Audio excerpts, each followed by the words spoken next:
Hello, everyone. My name is Sarah Iris Fox, and I want to extend a warm welcome to the Rough Edges podcast.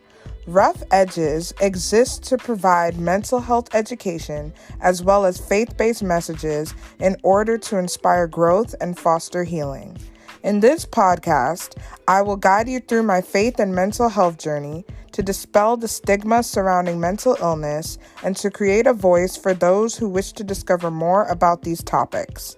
My hope is that this podcast will not only shed light on mental health issues, but will also reveal the intersection between faith and mental illness in order to bring growth and healing in our communities. Hello, everyone, and welcome back to another episode of Rough Edges. So today I am joined by a very special guest. Her name is Dr. Pritika B. Gonsalves. Dr. Pritika B. Gonsalves has a PhD in child psychology. She has 6+ years of experience and practicing in Mumbai, India. She's an APA international member. She has expertise in dealing with temper tantrums, attachment problems, parenting styles, stress, peer pressure, exam anxiety, social phobia, GAD, anger, teen problems, academic difficulty, and parental counseling. She has handled kids from ages 3 to 18. She believes that we are all unique and we need to explore our uniqueness. She's a guide for parents, for their children, and she assists teachers and she helps students as well. And she is a confidant for children and teens. Welcome, Dr. Gonzalez. Thank you so much, Sarah, for calling me. Yeah, of course, no problem. So, I want to get to know you a little bit better. So, what are 3 things that you are passionate about and why? I believe as I was growing up, and I belong to India, so we are Asians. So in my country, I believe that the children go through a lot of stress, and I feel that helping them out and being there for them, that is one thing which made me a child psychologist. So that is one of the things that I'm very passionate about. Second thing is that the parents, like they also need a lot of guidance. I wouldn't say counseling as such, but guidance, because it's like a cycle. What they had as kids, they do the same thing with their kids, and they feel that it is right.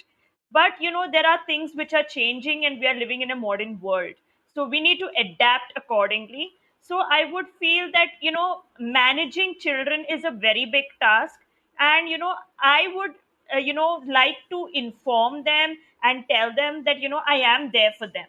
So that is my second passion. Third thing, I always feel that one day children will have no mental health problem issues, and they will be the best, because they are having a lot of talent. And if mental health is looked after in childhood, they will be healthy adults. So these are the three passionate things I am working on, and I want that to happen in reality. Yeah, I definitely agree with that. And I just love the fact that you are being a guide to parents as well, because a lot of the times parents unknowingly repeat the same cycles, as you mentioned, from their childhood. And so they pass it down to their kids. And a lot of the times they feel like, okay, this is the best way that I could be a parent because this is all that I've known. And I love that you help kids because a lot of the times people think, oh, just because you're a child, you don't have any issues. And it's just like, no, kids can have issues too. Like, unfortunately, a lot of kids have like anxiety, depression, ADHD, like a whole host of like different mental issues. And it's because of just like their environmental factors as well. and some parenting styles that are just not effective. So I thank you for, talking about your passion. You're So I welcome. want to go into, yeah. So I want to go into just the reason why, like you hinted it on it before, but like why exactly a child psychologist? Like what made you want to become a child psychologist? Yeah, so basically, when I was growing up, there wasn't a child psychologist in my school. And there was I grew up in the 90s and 2000s, and at that point of time, child psychology, word psychology, only was a taboo. It was a very big taboo. And uh, you know uh, the if a child is mischievous, the parents would just shout, scream at the child, but they don't know what is really happening. I Mm, feel that no child wants to be in a bad image in front of the society. There's something wrong, and we need to know about it. As a student, I went through bullying. Okay, and it was a really bad feeling, and I was really devastated with it. But I didn't have any psychologist in my school to go and tell my problems. And I felt that it's high time that I am there for the kids who are, they shouldn't go through the stuff which I went through. I had a very good family life, but when it was in school, I had exam anxiety. I had this, the because of bullying, low self esteem. So all these things just laid up towards the thing, and then I felt that I am not good enough. And then when mm. I started studying psychology, I realized actually I am talented. I have a lot of good things. But I never realized it at that point of time. So I want the kids to realize it early on, and I want to be their support system. So that is the reason I chose to be a child psychologist. Wow, I love that because it's just like you're drawing from your own experience, where it's like I wanted someone to be in my life to tell me that I am talented and that I'm more than just my mistakes and my behavioral problems. And I just love that you are in that space where you can empower these kids and like let them know, like, hey, you have talents. Like, you don't have to be the sum of your mistakes. So I really love that. So I also want to go into because like we are doing relationships and mental health for this season. And so I just want to talk about like parent and child relationships because those are the relationships that don't get highlighted a lot when we talk about mental health. And those are often the source of like a lot of our traumatic experiences. And I'm not calling out parents and saying, "Oh, you're doing a terrible job," but a lot of the times, unknowingly, parents pass down traumatic patterns to their kids. And so, I want you to talk about the bond between a parent and a child and how that bond is formed and what are some of the elements of that bond that like affects the child in the future, good or bad. Yeah. So, uh, as a psychologist, as from a mental health professional, as adults, we find many people going through, commitment phobia. They don't trust their friends. They have problems in, having a boyfriend also. If they, even if they are an adult, they have a problem by having a boyfriend or a girlfriend. And when it gets into a serious relationship, they just snap out of it and just leave the relationship, and you are wondering what really happened. So it's all going down towards parenting styles. And I always found out, like, what is this, why is this happening? So what I found out it that many of the these adults who want to get into the relationship, who want a family, but they fear that the same thing will happen to their kids what happened to them. you know Mm, they trusted their parents wholeheartedly, and they cheated. Okay, the mistrust, there's a lot of mistrust. They can't even trust their friends, and sometimes they see those characteristics on their friends of their parents, and they feel, oh no, this is red flags.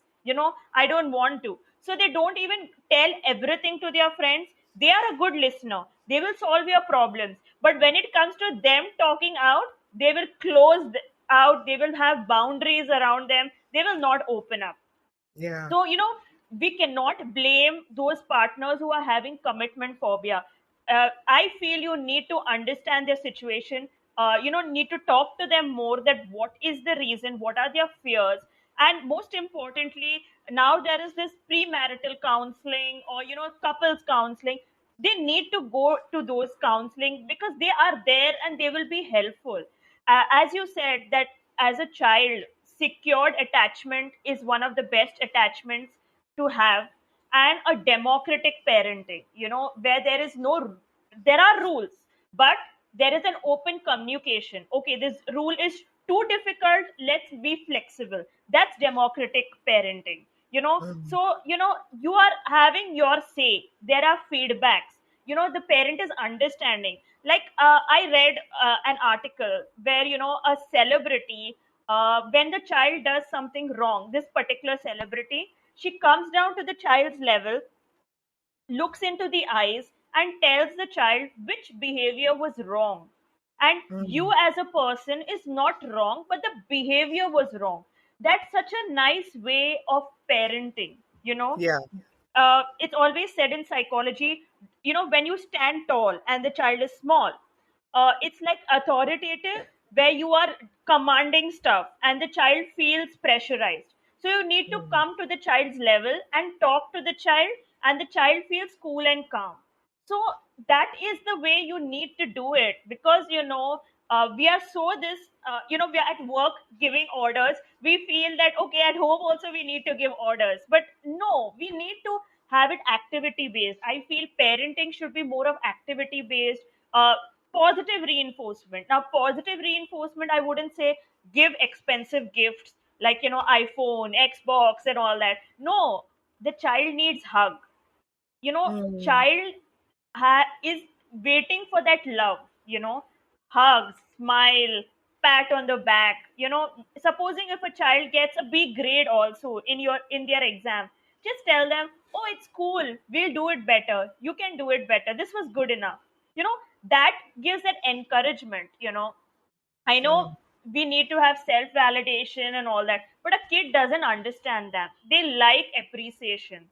And when you don't Right. appreciate them, they rebel to get that attention. So, any type of attention for a kid is great. So, that's why they go into negativity.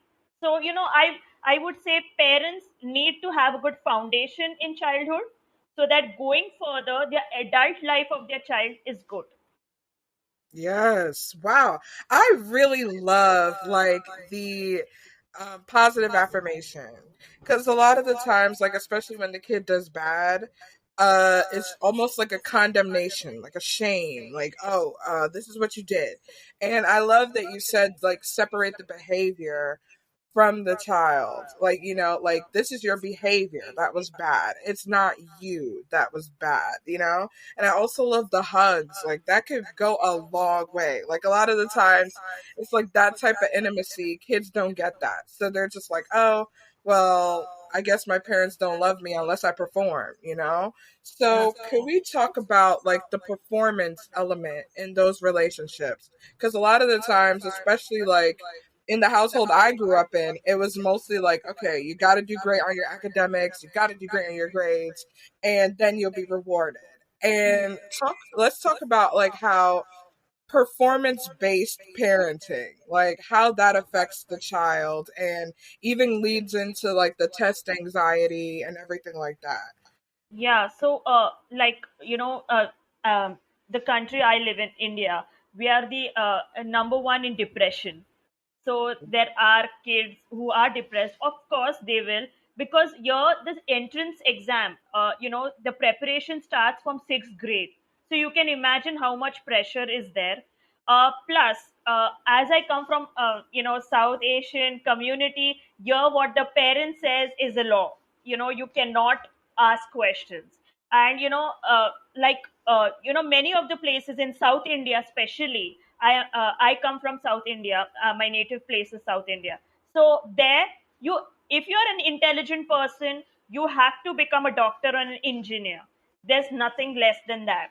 And if you Mm, choose something else like humanities or commerce, oh, then they think, oh, you're not good enough, you know. So you have to get a 90 plus, because somebody else's child has got 90 plus, so you also have to get. And if somebody else's child is playing the piano, you also have to play the piano. There is no question asked whether you like it or not, you know. And most of the time, there are kids, and I've seen, they are very good in extracurricular activities, they are very good in, music, dance, artist, but the parents are focusing on studies. You have to study, you have to study. But every time, it's not about being top. You can be an average student and do great in life, and there are many examples. But parents are more after that. There is a saying that if you don't become an engineer, your life is not set. Okay, you are not you will not earn well. But that's not true. There are artists, there are creative minded people who are earning more than engineers today. So Yes. that thing is not even spoken about. Right, right. No, I believe that too. And it's just like parents have this level of expectation where it's just like, I want my child to have the best in life. And to them, being the best is like being the top of your field, the top of your career, the top of your academics. And it's just like, oh, that kid can do it. Why can't you? And it's just like, we got to realize that, hey, everybody's different. Academics is not for everyone, you know? And that doesn't mean you can't achieve things. It just means you're achieving things in a different way, you know? And a lot of the times parents look at careers and they're just like, oh, so you're not a doctor? Oh, so you're not a lawyer? Like, what's going on? Yes, yes. So, yeah, especially like especially the background that I come from, like West Indian Caribbean background, we also have that pressure to be like, okay, hey, like we lived in like a pretty like impoverished background, and so you got to come out and be like the powerhouse of the affluent person and like like carry the torch into the future. And it's just like, okay, that's a lot of pressure, one. And two, it's like, what if I don't want to be like the doctor or the lawyer? What if I want to be a pianist? What if I Hmm. want to be like a culinary artist, you know? Yeah. And those careers, it's like, yes, it's a little bit harder to get yourself established at first, but they could really be profitable careers. And so it's just a matter of opening up yourself to different options, you know? Yeah, exactly. Like, there are kids who are great in sports in my country, but, they are only encouraged at the school level, and they're not encouraged to go in as a career. Same way, if you say, like, if a kid says, I want to be a fashion designer, their parents humiliate the kid that what you're going to do becoming a fashion designer. At the end of the thing, you are a tailor. That is what they say, you are a tailor, and that's so wrong. I mean, fashion Yeah. designing is a more, it's more technology based, more complicated, complex stuff. But people don't have any knowledge. They only have these careers as doctor, engineer, and the next option is a teacher. That's it. After that, you can't think about anything else. Right, right. And I think it's like a generational thing because, like, a lot of the times for like the parents' generation, they were taught, okay, doctor, lawyer, professor, those are like lucrative careers. But nowadays, like, people are being entrepreneurs, people are being business people are working in finance. Like, there are like a wide variety of careers that you can do now. And parents are just like, no, like it has to be doctor or lawyer. Like those are success. And like, there are so many other options right now, you know? Yeah, and now there is a new thing called social media influencer. They also earn a lot. Right, right. That's so true. So yeah, there are like more options out there. There are like more ways to like make money. And some of these careers that they think are less than actually make more than the doctors and lawyers. Yeah, So, if you have a dream, and to anybody who's listening, if you have a dream and you want to create that business, you want to go into that field, there's no shame in it. Like you can do it. Like, But I also want to transition into like generational like bonds that have been placed on kids, like, from past generations, because a lot of the times like those generational cycles are passed down to the child later on. And so what are some of the parenting styles that you see are a product of like generational cycles? Yeah, so there is a parenting style where the preference for a particular gender, that gender, like in my community, like in India, it is a patriarchal. So the boy is given a lot of preference. The parenting style also is not strict. Okay, you can do whatever you want as a boy, but a girl, she needs to know her limits. She can't fight for her rights. There are still times where marital rape is still not accepted in the country. There's no certain thing called marital rape. That's what they say. So there are many. There is a inequality in the gender parenting which comes into being, that there is a lot of things that a boy takes the name forward and the girl goes out. And most Mhm. of the time it so happens that the boy doesn't want to become a doctor, and the daughter wants to become a doctor, and she's told that you are going to go out, so your Mm. salary is not going to come to us, so you can't be a doctor. Wow. So this is the differences that they do, and which affects a lot. Someone who's talented, who really wants to be a doctor, is rejected on that part. And then there is a family of careers, professional careers. You need to follow that. If it's a family of business, you need to be growing up and thinking that you're going to join the business, and you can't think about becoming a teacher. That's not even part of it. So you're Mm. trained from childhood that you have to join a business, you have to join a business. And the child maybe not having liking for it. They don't Mm. want to do it, but they're forced into it. They don't have a say.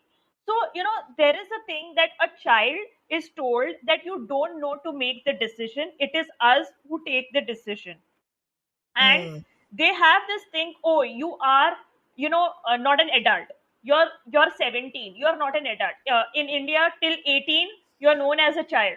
So the thing is that you're not an adult, you can't take decisions, we are taking the decisions, it is the right decision. Like I could give an example. A guy, he cleared an entrance test, and he was getting a college for his engineering in Mumbai. Okay, but his parents, because of status, said the Pune college is better, go to Pune, not in Mumbai. And Mm. everybody said, what are you doing, he's so young, why are you sending him to Pune and all that stuff. Says no, that is the best college, and that will give him a better career. And he so much wanted to be in a Mumbai college, so he didn't have a say at all. So all this leads to anxiety, depression, and uh, all this different types of mental health disorders start from here. So these are the things that the parenting has to change a bit. It's important, you know and most of the time parents always say, you are a child psychologist, we are looking after so many children, what do you know? We are trained in it, we know about it. There are times, even parents say that with us the child is always grumpy, always fighting, but the child, when they want to meet you, they're so excited, what do you do in the session? Oh man. So yeah, I mean, I give them liberty to talk about their taboo.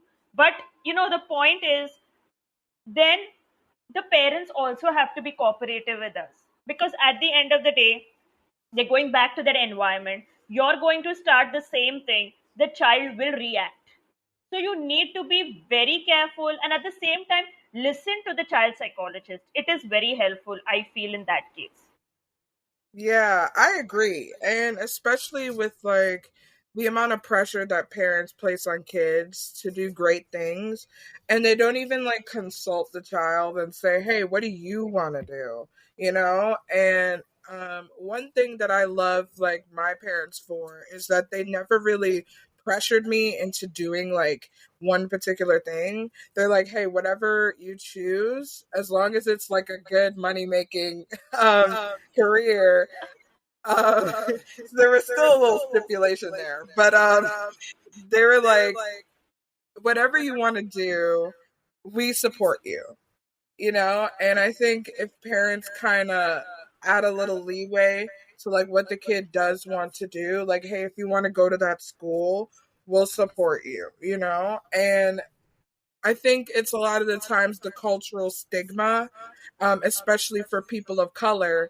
It's like we have to do 10 times as much just to get the same career Yes. as our, white peers. And Yes. so we kind of battle with, oh, we need to get recognition. Like you said, we need to get status. We need to be elevated because we're often seen as the lower, like the less than. And so we need to prove ourselves, but that's a lot of pressure to place on a child. Yeah, and as my friends live overseas, so they always say that they are stereotyped, like, oh, you're an Indian, you're a brown, so you are supposed to be intelligent, you are supposed to be at this type of career. So there is a stereotype among the other peers also about the brown, like, you have to do this, you have to do that. Oh, you should be a good cook because Indians are good cook. That's not necessary. Yeah, yeah, I agree. And it's like the stigma, the stereotypes, it just plays into different parenting styles because it's like that's the culture that they grew up in. And they feel like, okay, this is the way we've always done it. So let's pass it down to our children, like our next generation. They have to live like this. And I want to talk about breaking generational cycles because I feel like it's very important, especially if there's a negative family pattern going on. What do you would say are the steps to breaking like bad parenting cycles? I feel most importantly, parents should give options to their kids from a young age. Like, when you're Mhm. going for shopping, don't buy stuff what you like. Take your kid and say you need to choose one. So choose which shirt do you want, yellow or red. That's your option. Then Mhm. if the child likes an hobby, you have to tell the child which hobby do you like, you Yeah. know go in for that. Then instead of saying, oh, you need to go for guitar classes, you need to go for guitar, that child doesn't want to go for guitar classes. Right. So you need, and most importantly, take the child into discussions, into decisions. The child needs to take decisions. They cannot always say, I need to call up my parents and ask. It feels like, oh, you're so big enough, you still need to ask your parents for certain permission. So they should be knowing what is right and wrong, and all the time shielding a child is no use. They need to make mistakes, they need to get up, they need to learn. And most importantly, the parents need to teach the child that rejection is fine, participation is good, you don't have to win always. And I have seen many of my peers, when they're rejected at job interviews, by partners, anywhere, they sulk over it. They go into depression. They feel that they are no use. But I feel that it's important to understand, if you're rejected, there's something better kept. Make that, as a child, the person should understand. So when you're growing up, you're cool about it. And yes, perfection. We need to stop this thing about perfection. It starts from the Yes. school level, from the parents. When we write bad handwriting, I remember a parent will say, what rubbish have you written? That child has attempted something. Appreciate. Say, you can do better. This is fine, you can do better. But no, what do I have seen parents telling them to erase the whole thing, write again, erase the whole thing, write again. That means you're punishing the child. You need to encourage that you need to do better. Don't, say you need to write like this, you have to erase it. That makes a lot of pressure on the kid. So you need to get out of perfection. I always feel we are all unique, and we all have different qualities. And when we try to be perfect, we are not learning. And when we are unique, we go on learning various things, and we might be expert in something. So it's important that we are students for life, and we need to, stop this perfection thing. It has to stop. Yeah, I agree. Like perfectionism is just like a really big factor that's holding a lot of people back because they feel like they can't do certain things because they have to be the best at it. And it's just like the comparison as well cuz a lot of parents they're like, "Oh, look at Johnny. Like he could do it. Why can't you?" And it's just like I'm not Johnny. Like and I will never be Johnny. You know? So like why are you comparing me to this person, you know? And Exactly. it's just like also with sibling dynamics too. Like especially if the older one is doing a lot of like great things, the younger sibling often feels the pressure of like, oh, I have to be like my older sister or I have to be like my older brother. Otherwise, I won't be successful. And that's how they're measuring their success. And the thing is, I love what you said about us being students for life because like it's just important that we're all learning every day and we're all learning new things every day and we're improving ourselves every day. And so that is not perfection. Like we don't have to be perfect. Like we're human beings. Like Yes. we're not going to be perfect, you know? And Yeah. so yeah, you got to keep learning every day. So I appreciate that. Yeah, so I also want to talk about because we touched on this a little bit, but I also want to talk about different parenting styles that are hurtful and parenting styles that can help. Like you kind of touched on different things that you can do, but like what are some type of hurtful parenting styles and what can parents do to like stop those styles? Yeah, so I would say the best that what we psychologists tell is democratic parenting, as the name suggests, democratic. So there is opinion based, and there is you come into a understanding with each other. So that is the best. uh, Hurtful is obviously neglectful parenting, where you neglect the child has won so many awards, but you have no time to even say wow, you did the best. They're just working, working, working. I understand you're working for the kid, but the kid has done so many things in life, achievements. You need to be a cheerleader, you need to enjoy, you need to go to their annual days. It's important. Don't neglect Hmm. them, because going forward these neglectful children can go into alcoholics, or substance abuse, or go into the wrong things, which are then you cannot do anything you know Right. Next type of parenting, which is very hurtful, is permissive parenting, where the parent is giving everything to the child. Everything, literally. I heard literally a child telling me, I asked him that if you do well in your exams, what do you want from your parent? And he just told me, I want the latest iPhone. He's in 8th grade. And I was like, why do you need an iPhone? Right. So he says, I want it because I can show it off with my friends. Mm, And I said, are your parents giving you this before also, like other things? Yes, my dad, whatever I ask, he gives it to me immediately. wow. So this is something that they don't have. What can you say? They're very impulsive children. What they want it only. you know that Mhm. is not going to work out in real life. Okay, we Right. need to stand in queues. We need to listen to the boss.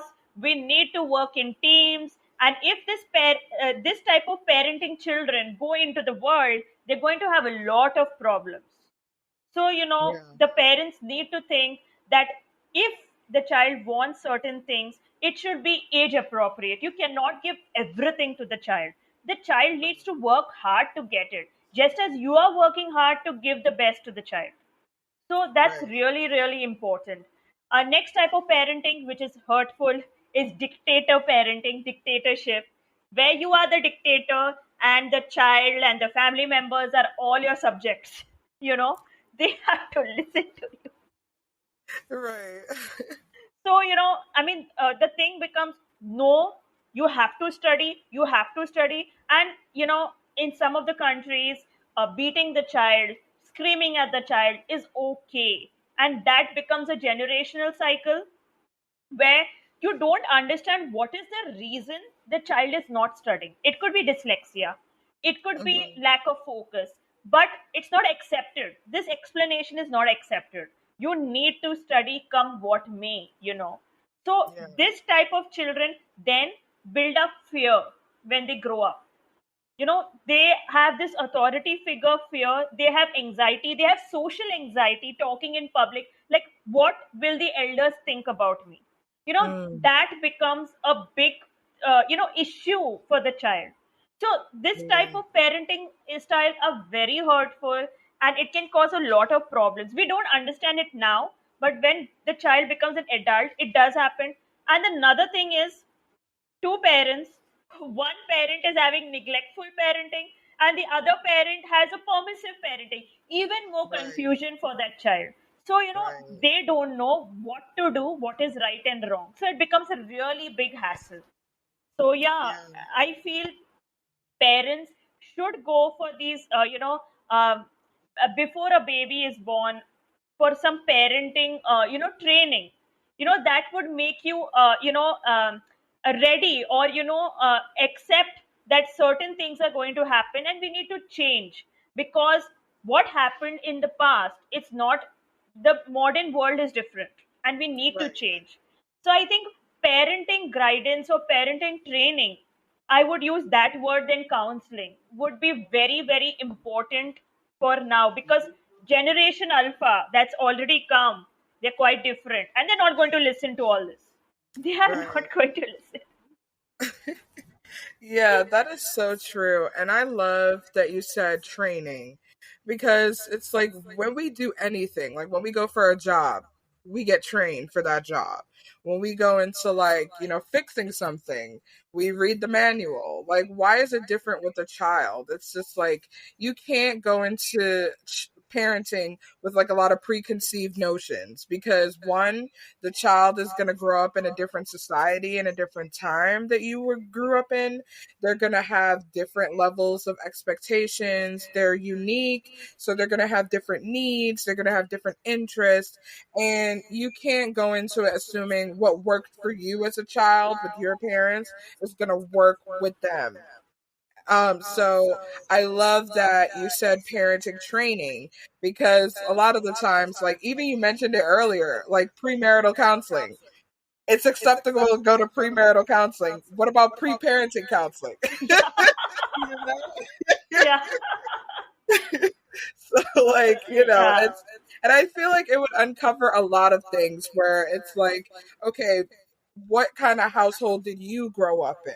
Like what kind of generational norms or expectations do you have?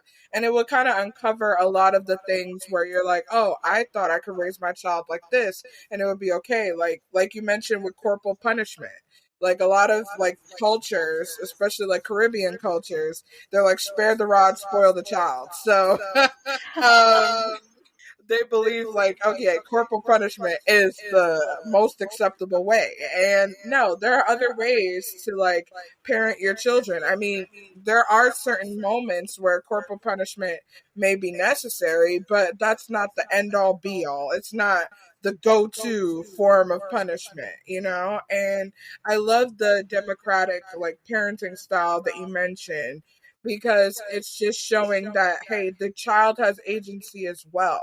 Yeah, you're not like yielding to the child because you still are the parent, but you're giving that child a sense of like, okay, I am a human being.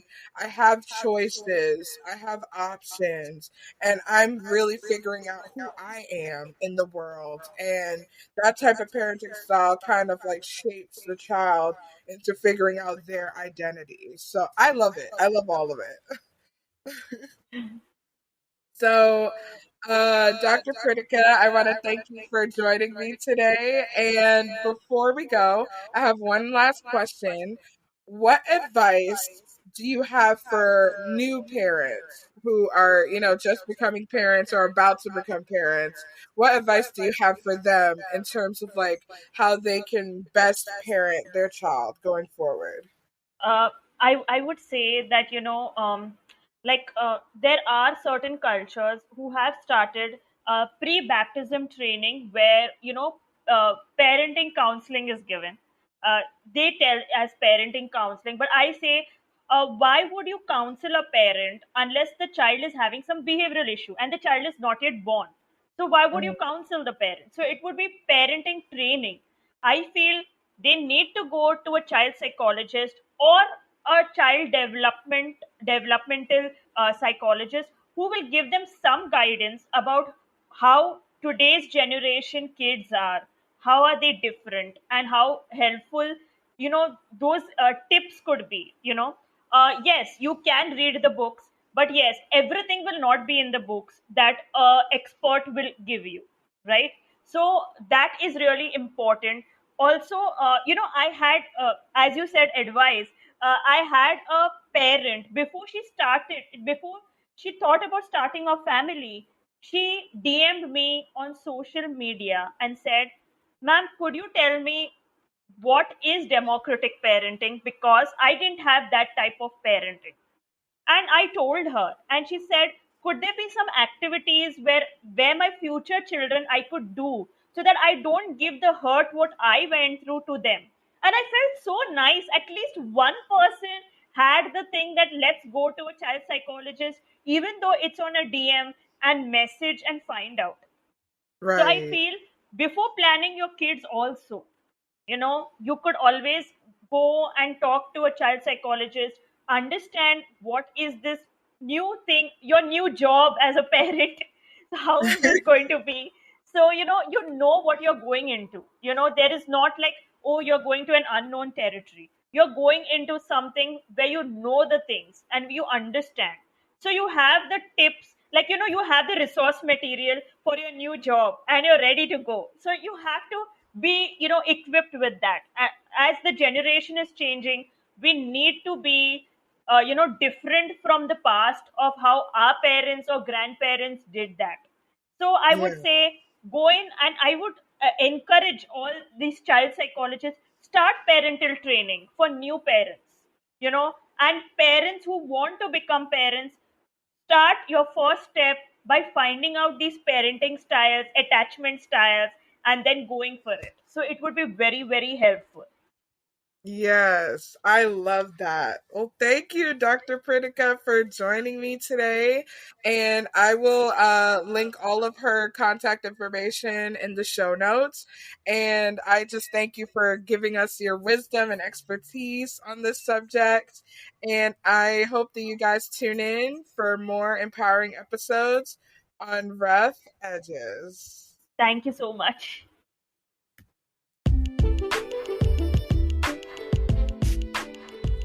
Thank you for listening to Rough Edges. This podcast is available on Spotify, Anchor, Apple Podcast, iHeartRadio, and more. For more updates on the Rough Edges podcast, please follow on Instagram at rough.edges.podcast. You can also visit the official podcast website at www.roughedgespodcast.com. If you have any questions or further suggestions for how this podcast can grow, please email at rough.edges.podcast@gmail.com. Thanks for listening and have a wonderful day.